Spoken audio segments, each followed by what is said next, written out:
सोबत असेल जाणीव। रोखोक बातम्यांसाठी पाहत राहा जाणीव मराठी। होऊ द्या जाणीव। लाईक करा, शेअर करा आणि सबस्क्राईब करा आपल्या हक्काचे चॅनल जाणीव मराठी।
कडेलाच असतात ना।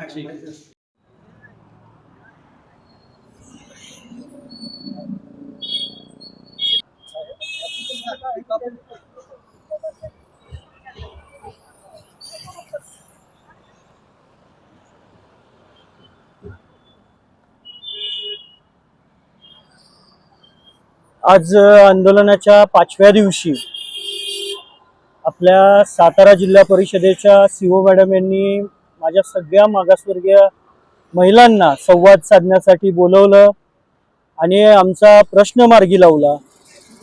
आज शौचालयाचं कामाला सुरुवात झालेली आहे। जोता लेवल पर्यंत काम आलेलं आहे।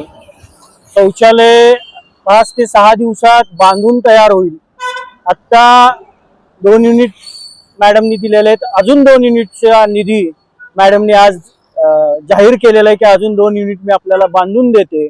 आणि माझ्या माता भगिनींना मॅडमनी विनंती केली की आपण आंदोलनाला बसू नका, आज आंदोलनाला स्थगिती द्या आणि चौकशीचे सुद्धा आदेश मॅडमनी आज काढलेले आहेत। खरंच म्हणजे महिला आमच्या एवढ्या खुश झाल्या की त्यांच्या खांद्यावरती हात ठेवून सीओ मॅडमनी त्यांच्याशी संवाद साधला आणि एक चांगले वागणूक त्यांना दिली। त्याबद्दल खरं तर मी सीओ मॅडमचं मनापासून या ठिकाणी आभार व्यक्त करतो।